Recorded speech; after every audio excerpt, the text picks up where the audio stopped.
Welcome back. According to a new poll by Campaign Research, the Ontario PC party is better off without Patrick Brown. For more on this, I'm joined live now by Eli Yufest, the CEO of Campaign Research. Eli, thanks for joining us. No problem, thank you. So, all the declared leadership hopefuls for the PCs top Kathleen Wynne. Is this party or populist?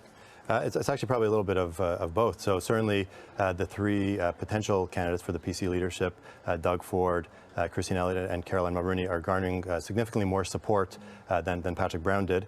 And conversely, just given all the media attention and all the sort of upheaval over the last several weeks, there's no doubt that those two things are coming to bear, and we see an increase in support for the PCs. Now, going back to 2014. Wynne was also way down to Tim Hudak.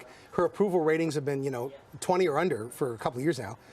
Brown, who had I think 40s approval ratings. The difference here, though, is that his sort of uncertainty numbers have been 40 or 50 in some of your polling prior to all this, while hers were single digits. Now, does this mean that if he was at the helm, the risk would have been day of election, the devil people may have, like they did with Hudak, right, said, I'm going to stick with Wynne. Yeah, so there's a few sort of points there. To your point, our tracking, our polling throughout 2017 had Brown's uncertainty or unknown at 50%, sometimes even higher. That's really high, isn't it, for a leader? It's very high. It was certainly the highest of the three main parties and three leaderships. And so there's no doubt that Ontarians, Patrick Brown was largely an unknown quantity to most of Ontario voters. And so, with him sort of, I guess resigning, as it were a couple of weeks ago, we now see three potential candidates that are in large part better known. Certainly Doug Ford and Christine Elliott have been around, quite a bit of time. And so we see, the support for the PCs increase probably because Patrick Brown's now gone, so that unknown quantity is now removed, and we see a lot more attention and consideration given to the party and the new candidates. Can Brown mount a comeback on any terms? Should, for the good of the party, he just sit this round out?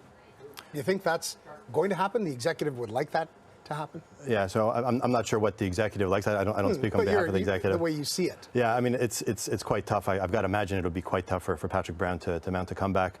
The allegations are still out there. They haven't been proven or disproven, and so I'm just not quite sure, what his pathway to mounting a comeback, would be, quite frankly. In terms of future polling, the work you guys do, there's a whole bunch of other issues the party has to reconcile, right? The nominations situations, data being hacked.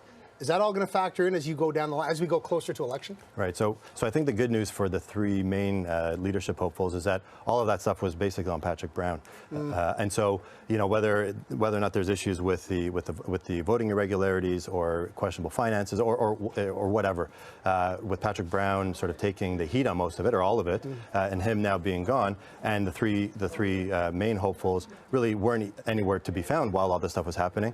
I think that's all with Patrick Brown, and I think the party puts on a new fresh face, and that's how they move forward.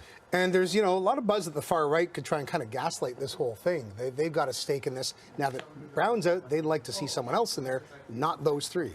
Yeah, exactly. I think to your point, the interesting thing about the dynamics of the three main candidates is that you sort of have Ford that could potentially stake out the right side of the party. Yeah. And I'll stick with sort of the three main candidates. Sure. I know that there is somebody that's sort of more to the right of Doug Ford, but Doug Ford is sort of the populist, sort of far right of the three main candidates. And you've got more progressive or more left-leaning candidates in Christine Elliott and Caroline Mulroney. And so this has sort of excited the party and the electorate, and now. Anything is really possible now. Crisis opportunity. We'll see how it plays out. Eli Yufest, Campaign Research. Thanks so much. Thank you. Great poll. Interesting stuff.